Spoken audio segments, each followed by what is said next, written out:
চিৎকার করে কাঁদে।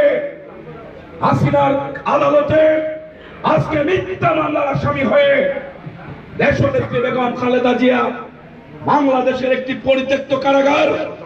আমার জীবনে অনেক কারাগারে আমি জেল কেটেছি। সিলেটে দীর্ঘ সময় প্রায় 1.5 বছর সিলেটের এই টিন শেড কারাগারে আমি সিলেটের মেয়র আরিফুল হক চৌধুরী এবং আমি একই রুমে 1 বছর এই টিন শেডের ঘরে থেকেছি। কুমিল্লায় ফাঁসির ছেলে কোন ডিভিশন দেয়নি, আমি ডিভিশন প্রাপ্ত বন্দী, আমাকে ডিভিশন দেয়নি। সিলেট কুমিল্লায় মাটির মধ্যে একটা মাত্র কম্বল ব্যবহার করে 8.5 মাস কুমিল্লা জেল কেটেছি, সুনামগঞ্জে জেল কেটেছি, মৌলভীবাজারে জেল কেটেছি, হবিগঞ্জে তোমার বাড়ি, আমার জন্য জেলে আলাদা রুম বরাদ্দ থাকে, ওটা আমি গেলে ব্যবহার করি। ঢাকার এই নাজিমউদ্দিন রোডেও 9 মাস জেল কেটেছি। আমার সমস্ত জেল কাটায় মনে হয়েছে এই নাজিমউদ্দিনের জেল একটি পরিত্যক্ত কারাগার, এটা সবচেয়ে নিকৃষ্টতম একটি কারাগার, যে কারাগারে আমাদের প্রিয় নেত্রী বাংলাদেশের 3 বারের নির্বাচিত প্রধানমন্ত্রী, সাবেক প্রধানমন্ত্রী, সাবেক বিরোধী দলের সংসদের নেত্রী, বিএনপির চেয়ারপারসন, যার জীবনে কোন নির্বাচনে পরাজয় বরণ করতে হয়নি। অনেকে নির্বাচন করেছেন, হোসেন মোহাম্মদ এরশাদ রংপুর থেকে নির্বাচন করেছেন, আঞ্চলিক নেতা শেখ হাসিনা 91 সালে 3টা আসন থেকে নির্বাচন করেছিলেন। উনি ঢাকার 2টি আসনে আমার মতো মাঠের কর্মী সাদেক হোসেন কুকা এবং মেজর কামরুলের কাছে পরাজয় বরণ করেছিলেন। কিন্তু আমাদের নেত্রী দেশনেত্রী বেগম খালেদা জিয়া জীবনে কোন অঞ্চল থেকে এককভাবে নির্বাচন করেননি। বাংলাদেশের প্রত্যেক যে জায়গায় ঝামেলা ছিল প্রত্যন্ত জায়গাগুলিতে 5টি আসনে নির্বাচন করেছেন। জীবনে কোন নির্বাচনে যাকে পরাজয় বরণ করতে হয়নি তিনি হচ্ছেন আমাদের প্রিয় নেত্রী দেশনেত্রী বেগম খালেদা জিয়া। সেই জন্যই আমরা স্লোগান দেই, নেত্রী মোদের খালেদা, গর্ব মোদের আলেদা। এটা একমাত্র বাংলাদেশ জাতীয়তাবাদী দল আমরা যারা করি, আমাদের মুখে এই স্লোগান শোভা পায়, আর কেউ এই স্লোগান দেওয়ার যোগ্যতা অর্জন করতে পারেনি। এই প্রিয় নেত্রীকে ঢাকা নাজিমউদ্দিন রোডের এই পরিত্যক্ত কারাগারে এই জালেম সরকার আটক করে রেখেছে। আজকে অনেকে বলছেন যে আন্দোলন করে না কেন বিএনপি। বিএনপি ইতিমধ্যে আন্দোলনের ক্ষেত্র তৈরি করেছে। জনাব তারেক রহমান আজকে বিএনপির ভারপ্রাপ্ত চেয়ারম্যান হিসেবে দলকে সংগঠিত করছেন। আওয়ামী লীগের অনেক নেতা বলেছিল খালেদা জিয়া জেলে গেলে বিএনপি নাকি ভেঙে খন্ড খন্ড হয়ে যাবে। আজকে প্রমাণ হয়েছে আওয়ামী লীগ যা ধারণা করেছিল তারেক রহমানের সুযোগ্য নেতৃত্বের কারণে আওয়ামী লীগের ধারণা সম্পূর্ণ ভুল প্রমাণিত হয়েছে। আজকে আমি চ্যালেঞ্জ দিচ্ছি, আপনারা ফেসবুক চালান, আপনারা ইউটিউব চালান, পত্র পত্রিকার সাংবাদিক বন্ধুরা আছেন, আজকে বাংলাদেশের 64টি জেলার কোন পর্যায়ের নেতৃবৃন্দ, ইভেন কি থানা পর্যায়ের সভাপতি সাধারণ সম্পাদক বিএনপি ছেড়ে আওয়ামী লীগে পাড়ি জমায়নি। কোন বিএনপি নেতৃবৃন্দ এত জালেম, এত জুলুমের পরও বিএনপি ছেড়ে আওয়ামী লীগের ছায়াতলে আশ্রয় নেয়নি। আমরা দেখছি আওয়ামী লীগের অনেক নেতৃবৃন্দ জান বাঁচানোর জন্য বিএনপির বিভিন্ন জনের সাথে ইতিমধ্যে যোগাযোগ শুরু করে দিয়েছেন। হয়তো দেশের খবর অনেকে রাখেন, অনেকে রাখেন না। আমরা যারা রাজপথে থাকি, আমাদের যেমন জীবনের ঝুঁকি আছে, আমরা মাঠের খবর আপনাদের চেয়ে ভালো জানি।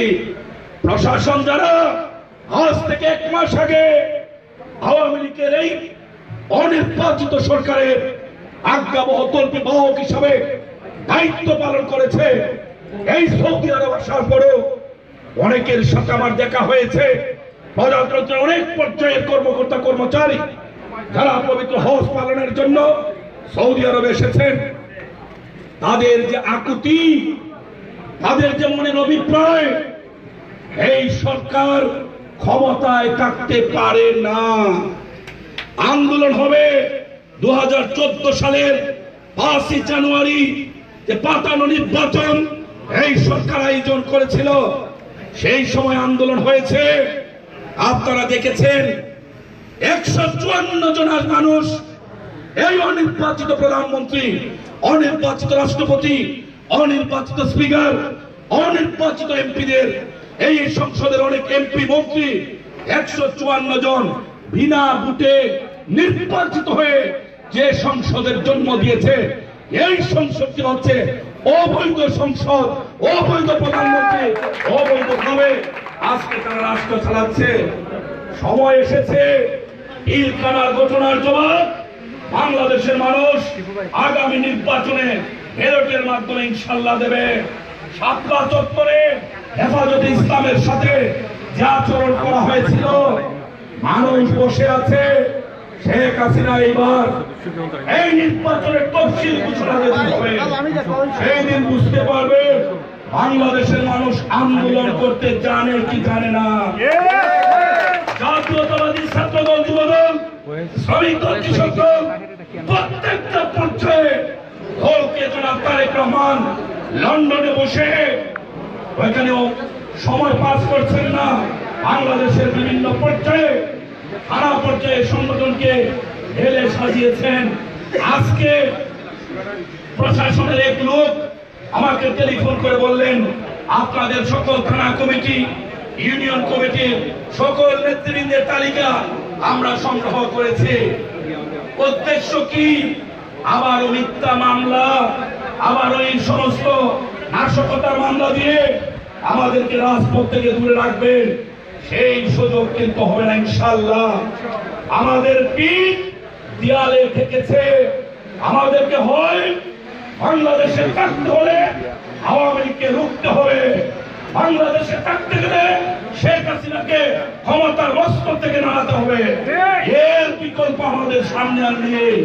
আয় বন্ধুগণ, আজকে যারা প্রবাসের মাটিতে আছেন, আপনারা অনেকেই শুনেছি, মান্নান ভাই বলেছেন, আহমদ ভাই বলেছেন, আব্দুর রহমান ভাই বলেছেন, কেফাই ভাই বলেছেন, হেলাল ভাইও বলেছে যে অনেকে নাকি আপনারা বাংলাদেশে যাবেন। আমরা আপনাদেরকে স্বাগত জানাই। আমরা যারা মাঠে আছি, আমাদের যেমন দায়িত্ব আছে, আপনাদেরও দায়িত্ব আছে।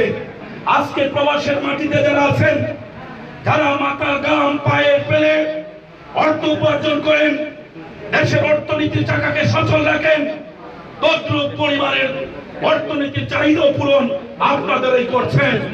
আজকে আপনারা যারা বিদেশে আছেন, আপনাদের পরিবারের অনেক লোক আপনাদেরকে নিয়ে গর্ব করে। আমার বিনীত অনুরোধ, আসুন আজকে আমরা শপথ নেই। আমরা যে যে এলাকায় জন্মগ্রহণ করেছি, যে যে এলাকায় বেড়ে উঠেছি, আমাদের প্রত্যেকের নিজস্ব একটি হোম সেন্টার আছে, যে কেন্দ্রে আমি নিজে ভোট দেই, আমার মা বাবা, স্ত্রী, পুত্র, কন্যা, আত্মীয় স্বজন ভোট দেয়।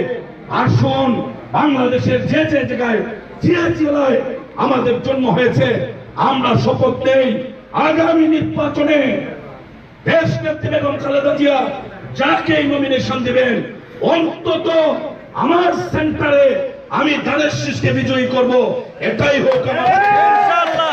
আমি তিনবার এই জালেম সরকার, এখন তো আওয়ামী লীগ, অসুস্থ আওয়ামী লীগ, ডায়াবেটিস, হার্টের পেশেন্ট, ক্যান্সারেরও ইতিমধ্যে সিমটম লক্ষ্য করা যাচ্ছে, সার্জারির প্রয়োজন। এই আওয়ামী লীগকে এখন আর ভয় পাওয়ার কোনো সুযোগ নাই। আমরা দেখেছি এই আওয়ামী লীগ কুকুরের জন্য যেমন মুগুরের প্রয়োজন, আওয়ামী লীগের জন্য ডান্ডার প্রয়োজন।